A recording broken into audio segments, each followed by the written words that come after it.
بسم اللہ الرحمن الرحیم۔ عزیز طلباء و طالبات، السلام علیکم۔ آج کی اس نئی ویڈیو میں ہم سیکنڈ ایئر سال دوم کی اردو میں علامہ اقبال کی ایک مشہور اور شعر آفاق نظم جواب شکوہ کے بارے میں ہم بات کریں گے اور اس کے پہلے بند کی تشریح کریں گے۔ تو کلاس یا جماعت سال دوم سیکنڈ ایئر اور نظم کا نام ہے جواب شکوہ۔ تو یہ نظم جواب شکوہ علامہ اقبال رحمۃ اللہ علیہ نے یہ اپنے ایک مشہور نظم جس کا نام ہے شکوہ، جو انہوں نے 1908 میں اس عرصے میں آپ نے نظم لکھنی شروع کی تھی، اور اس نظم میں آپ نے ہندوستان میں مسلمانوں کی بری حالت کے بارے میں آپ نے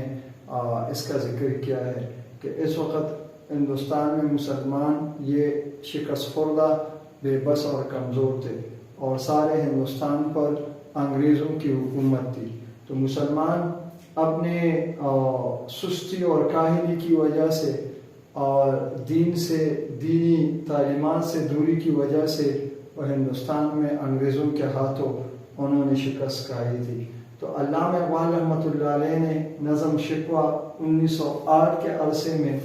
آپ نے نظم لکھی، اور پھر 1911 میں انجمن حمایت اسلام کا جو سالانہ جلسہ تھا، آپ نے اس جلسے میں یہ اپنی مشہور نظم آپ نے مسلمانوں کے سامنے پڑھ کر سنائی۔ تو اس نظم میں علامہ اقبال رحمۃ اللہ علیہ نے ایک عام مسلمان کی زبانی اللہ تعالیٰ سے اپنی کمزوری اور بے بسی اس کا اظہار شکوے اور شکایت کے ذریعے کیا ہے۔ تو آپ کا یہ انداز اس نظم شکوہ میں، آپ کا یہ انداز ایسا بے باکانہ اور ایسا دلیری اور نڈری کا تھا کہ اس وقت اس زمانے کے کچھ علماء نے آپ کے اس انداز شاعری کو دیکھ کر انہوں نے آپ پر فتویٰ لگایا کہ آپ نے اس نظم شکوہ میں جس انداز میں اللہ سے مخاطب ہو کر بات کی ہے، تو یہ انداز گستاخانہ ہے اور آپ کو اللہ سے معافی مانگنی چاہیے۔ تو علامہ اقبال رحمۃ اللہ علیہ نے اس وقت کی نزاکت کو سمجھ کر آپ نے پھر 1913 میں اس نظم شکوہ کا جواب شکوہ کے انداز میں آپ نے یہ نظم لکھی، اور اس نظم میں مسلمان شکوہ میں مسلمان کی زبانی جو سوالات اور شکایات اٹھائی گئی تھی، آپ نے نظم جواب شکوہ میں ان کا دلائل کے ساتھ مدلل انداز میں آپ نے ان تمام سوالات کا جواب، ان کے جوابات پیش کیے۔ تو پھر آپ نے 1913 میں آپ نے یہ ارادی طور پر اقبال دیکھی، عزیز طلباء ہے کہ آپ کو یہ حقیقت اور یہ بات یاد ہوگی، یہ حقیقت اور سچائی آپ کے ذہن میں ہوگی کہ علامہ اقبال کو اللہ نے ایک ایسی عظیم شخصیت دی تھی، آپ کو ایسی صلاحیت اللہ نے عطا کی تھی کہ آپ ارادتاً اور غیر ارادی طور پر آپ شاعری کر سکتے تھے۔ آپ پر شاعری کے خیالات اور موضوعات اور جذبات کا نزول غیر ارادی طور پر بھی ہوتا تھا، اور جب شاعری کے لیے آپ کا مزاج یہ موضوع اور مناسب ہوتا تو آپ ارادہ کر کے بھی آپ نظم اور غزلیں لکھا کرتے تھے۔ تو 1913 میں آپ نے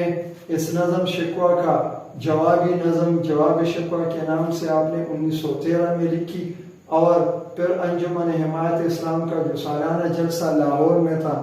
آپ نے یہ طویل نظم اس جلسے میں پڑھ کر سنائی۔ تو اس نظم جس کا انداز، اس نظم کا انداز مسدس کی شکل میں ہے، اور مسدس اردو میں، ہمارے اردو ادب میں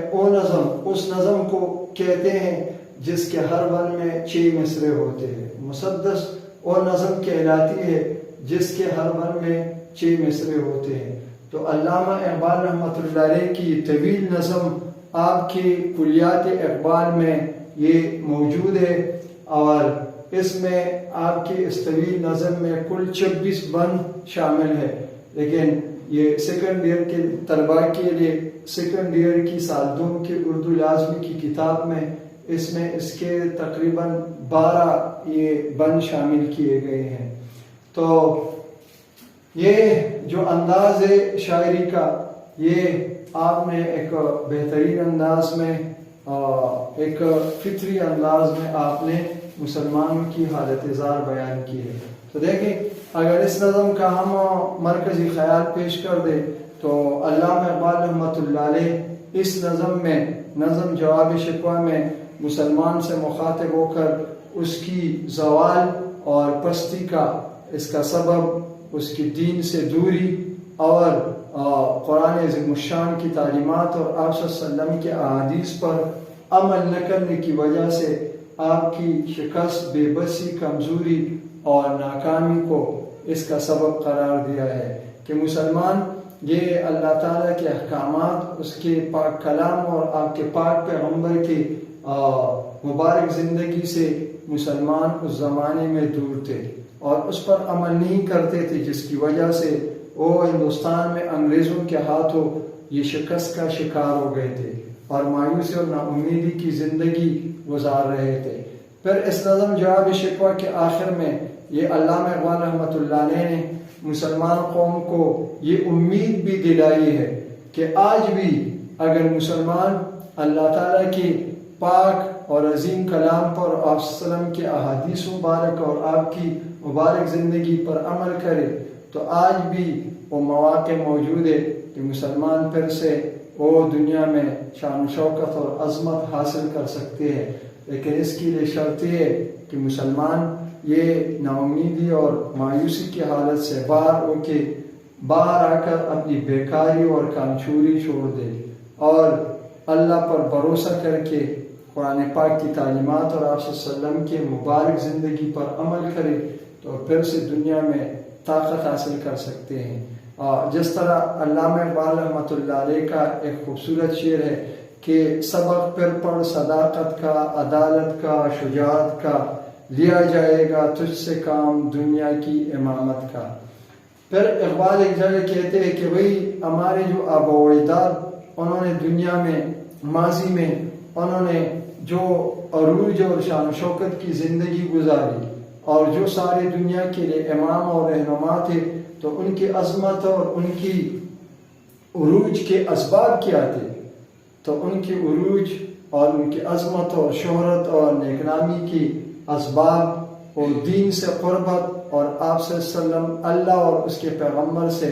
محبت اور عشق کا جذبہ تھا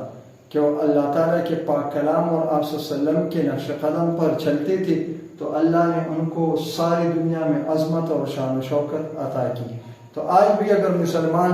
خلوص دل سے اللہ کے پاک کلام کے احکامات پر اور آپ صلی اللہ علیہ وسلم کے نقش قدم پر چلے تو مسلمان پھر سے دنیا میں عظمت حاصل کر سکتے ہیں۔ اس لیے جواب شکوہ میں علامہ اقبال رحمۃ اللہ علیہ کہتے ہیں کہ او معزز تھے زمانے میں مسلمان ہو کر، ہمارے آبا و اجداد کی عظمت اور اس کی عروج کے بارے میں بات کرتے ہوئے علامہ اقبال رحمۃ اللہ علیہ کہتے ہیں کہ او معزز تھے زمانے میں مسلمان ہو کر اور تم خوار ہو تارک قرآن ہو کر۔ اقبال کہتے ہیں کہ ہمارے آبا و اجداد دنیا میں معزز اور عزت مند اور نیک نام کیوں تھے کہ وہ صحیح معنوں میں مسلمان تھے، وہ اللہ کی بات پر، ان کے کلام پر اور آپ صلی اللہ علیہ وسلم کے حدیث مبارک پر عمل کرتے تھے، اور یہ ان کی کامیابی کا نتیجہ تھا۔ اور مسلمان آج کیوں خوار اور عزت اور پستی کی زندگی گزار رہے کہ اس نے قرآن سے دوری کا راستہ اختیار کیا ہے، تو اس لیے وہ دنیا میں ذلیل اور ناکام ہے۔ تو دیکھیں آج کے ہم اس ویڈیو میں جو سیکنڈ ایئر کے طلباء و طالبات کے لیے ویڈیو بہت زیادہ اہم ہے، اور یہ وہ طلباء جو فرسٹ ایئر کا امتحان پاس کر کے سیکنڈ ایئر میں بیٹھتے ہیں، تو جب وہ حصہ نظم میں جب وہ علامہ اقبال کی یہ مشکل اور دشوار نظم جواب شکوہ پڑھیں گے تو اس ویڈیو کو دیکھ کر وہ اس سے بہت سی معلومات حاصل کر سکتے ہیں، پھر ان کے لیے نظم آسان ہو سکتی ہے، اور پھر کلاس میں ٹیچر سے پڑھ کے ان کے لیے سمجھنا، سیکھنا اور ذہن میں بٹھانا اور بھی آسان ہو جائے گا۔ تو آج کی اس ویڈیو میں ہم اس طویل نظم جواب شکوہ کے پہلے بند کے بارے میں ہم بات کرتے ہیں اور اس کی مختصر اور جامع تشریح کرتے ہیں۔ تو نیچے میں نے اس پہلے بند میں جو مشکل الفاظ ہے یہاں پر میں نے اس کے معنی لکھے ہیں۔ پہلا جو مشکل لفظ ہے قدسی الاصل۔ قدسی الاصل اس کا مطلب ہے جس کا ازل پاکیزہ ہو، مطلب ہے کہ مسلمان قدسی الاصل ہے، کہ وہی اسلام کی وجہ سے، دین اسلام کی وجہ سے اس کی پیدائش کا پہلا دن یہ بہت زیادہ پاکیزہ، عظمت اور خوشی والا ہے، کہ مسلمان اسلام کی قربت اور تعلق کی وجہ سے مسلمان یہ امن اور سلامتی کا ہے، پاکیزہ اور صاف ستھرا ہے۔ رفت کہتے ہیں بلندی کو، بلندی، شان و شوکت، عروج۔ گردوں کہتے ہیں آسمان کو، نیلا آسمان، بلند آسمان۔ فتنہ گر و سرکش، بے باک اور چالاک، نہ ڈر اور دلیر، یہ عشق کا جذبہ، مسلمان اس طرح نہ ڈر اور دلیر ہوتے ہیں۔ نالا، شکوہ و شکایت، آوازیں، نالے، شکوہ و شکایت، چیخ و پکار کرنا۔ تو دیکھیں ہم اس پہلے بند کے اشعار کی طرف آتے ہیں اور پھر اس کی مختصر انداز میں، جامع انداز میں اس کی آسان تشریح کرتے ہیں۔ تو دیکھیں پہلے بند کا پہلا شعر ہے، دل سے جو بات نکلتی ہے اثر رکھتی ہے،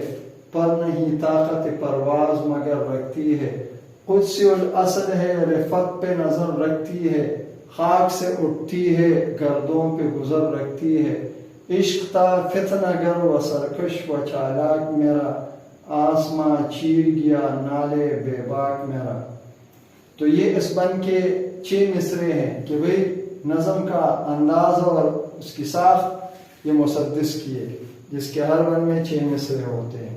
دیکھیں دل سے جو بات نکلتی ہے اثر رکھتی ہے، پر نہیں طاقت پرواز مگر رکھتی ہے۔ شاعر علامہ اقبال رحمۃ اللہ علیہ اس بند کی اس پہلے شعر میں بات کرتے ہوئے کہتے ہیں، یہ بات واضح کرتے ہیں کہ انسان جو بات دل کی خلوص سے، دل کی گہرائی سے جو بات انسان کے دل سے نکلتی ہے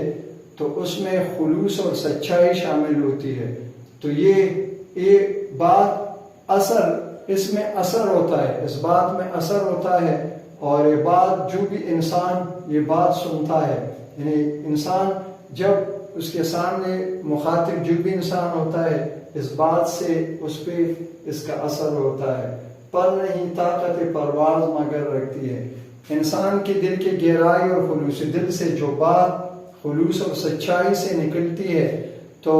وہ دوسرے انسان کے دل میں جا کر وہ بیٹھ جاتی ہے، اس کے دل پر اثر انداز ہو جاتی ہے۔ پر نہیں طاقت پرواز، یعنی اس بات کے پر نہیں ہوتے، مطلب ہے مگر اس میں اڑنے کی طاقت ہوتی ہے، مطلب ہے کہ یہ بات خلوص اور سچائی کے ساتھ دل سے زبان تک آتی ہے اور یہ سیدھی دوسرے انسان کے دل میں جا کے بیٹھ جاتی ہے اور اس پر اثر کرتی ہے۔ قدسی الاصل ہے، رفت پہ نظر رکھتی ہے، خاک سے اٹھتی ہے، گردوں پہ گزر رکھتی ہے۔ اس دوسری شعر میں شاعر علامہ اقبال رحمۃ اللہ علیہ مسلمان قوم کے بارے میں بات کرتے ہوئے کہتے ہیں کہ یہ انسان یعنی یہ مسلمان اس کا ازل پاکیزہ ہے، اسلام سے تعلق کی وجہ سے اس کا ازل پاکیزہ ہے، اور مسلمان قوم اللہ نے اس کو ایک بہتر امت کی شکل میں پیدا کیا ہے۔ تو مسلمان کا ازل جو ہے اس کا پہلا دن یہ پاکیزہ اور صاف اور خوبصورت ہے، اور یہ مسلمان اللہ نے اس کی فطرت میں یہ صلاحیت رکھی ہے کہ یہ دنیا میں ہمیشہ یہ عظمت و سربلندی اور شان و شوکت پر یہ مسلمان قوم نظر رکھتی ہے، اور دنیا میں کامیابی اور کامرانی کے لیے یہ قوم کوشش کرتی ہے۔ تو یہ مسلمان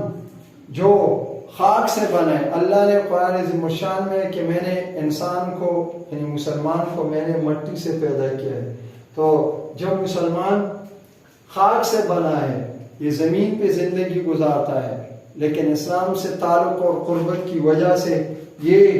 اس کی زندگی گزارنے کا انداز اتنا عظیم اور خوبصورت ہو جاتا ہے کہ زندگی تو زمین پہ گزارتا ہے، لیکن اللہ کا تابعدار بننے کے بعد اسلام سے خصوصی تعلق کی وجہ سے یہ آسمان تک پہنچنے کی صلاحیت رکھتا ہے، یعنی اس کا ایک قدم زمین پر اور اس کا دوسرا قدم آسمان پہ ہوتا ہے۔ تو یہ اس کی دین کی کمالات کا نتیجہ ہے کہ بھئی اسلام ایک ایسا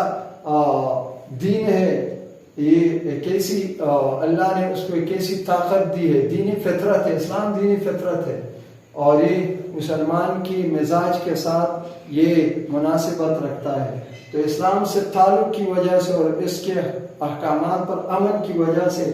اللہ مسلمان کو ایسی طاقت دیتا ہے کہ مسلمان زمین پہ رہتا ہے، مگر اسلام کی طاقت کی وجہ سے اس کا ایک قدم زمین سے اٹھ کے دوسرا قدم آسمان پہ پہنچ جاتا ہے۔ تیسرا شعر ہے، یعنی پانچواں اور چھٹا مصرع، عشق تا فتنہ گر و سرکش و چالاک میرا، آسماں چیر گیا نالے بے باک میرا۔ عشق تا فتنہ گر و سرکش و چالاک میرا، آسماں چیر گیا نالے بے باک میرا۔ یہاں اس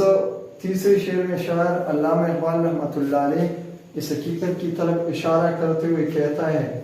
کہ میں آپ صلی اللہ علیہ وسلم کا امتی ہوں، اور آپ صلی اللہ علیہ وسلم سے خصوصی تعلق کی وجہ سے اور آپ صلی اللہ علیہ وسلم سے عشق اور محبت کی وجہ سے میرے عشق کے جذبے میں ایسی طاقت اور ایسا اثر ہے، ایسی سرکشی اس میں پائی جاتی ہے کہ میں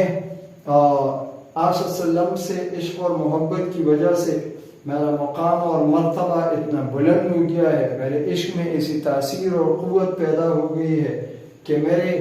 آہ و بکا نے، میری چیخ و پکار نے، میرے نالوں نے یہ آسمان کا سینہ چیر کر وہ سیدھے میرے نعرے اور شکوے شکایات وہ سیدھے عرش معلیٰ پر اللہ کے دربار تک پہنچ گئے ہیں، اور اللہ نے میری نالوں کو اور میری فریاد کو اللہ نے سن لیا ہے، اور اللہ پھر اپنے بندی کی پکار پہ اور لبیک کہتا ہے اور اس کی مدد کرتا ہے۔ تو مجھے امید ہے عزیز طلبہ و طالبات کہ آپ کو آج کی ویڈیو پسند آئی ہوگی، اور اقبال کی شاعری تھوڑی سی جو ہے وہ مشکل ہے، آپ کا انداز خیال اس میں گہرائی اور گہرائی پائی جاتی ہے، لیکن اگر ہم اقبال کی سوچ اور اس کی جذبات اور خیالات تک پہنچے اور اپنے اوپر اقبال کا جذبہ طاری کرے تو پھر ہم علامہ اقبال کی خوبصورت شاعری یہ ہم اس کو سمجھ سکتے ہیں اور اس کی تشریح کر سکتے ہیں۔ تو مجھے امید ہے کہ آج کی ویڈیو آپ لوگوں کو پسند آئی ہوگی۔ انشاءاللہ اگلی ویڈیو میں ہم اس نظم جواب شکوہ کے دوسرے بند پر ہم بات کریں گے، تاکہ سیکنڈ ایئر کے طلباء و طالبات کو اس سے بہت زیادہ فائدہ پہنچے اور اس کو یہ مشکل اور طویل نظم سمجھنے میں آسانی ہو، اور پھر امتحان میں ان کی یہ اچھے نمبر آ سکیں۔ وہ طلباء و طالبات جو میرے اس چینل پر نئے ہیں ان سے گزارش ہے کہ وہ میرے اس چینل اردو لرننگ پوائنٹ کو یہ سبسکرائب کریں، اس کو زیادہ سے زیادہ اپنے دوستوں کے ساتھ شیئر کریں، لائک کریں، اور گھنٹی کا نشان دبانا مت بھولیں، تاکہ اس کے بعد ہماری جو نئی آنے والی ہر ویڈیو آپ کو بر وقت مل سکے اور آپ اس سے فائدہ اٹھا سکیں۔ انشاءاللہ اگلی ویڈیو میں پھر ملاقات ہوگی۔ اللہ حافظ۔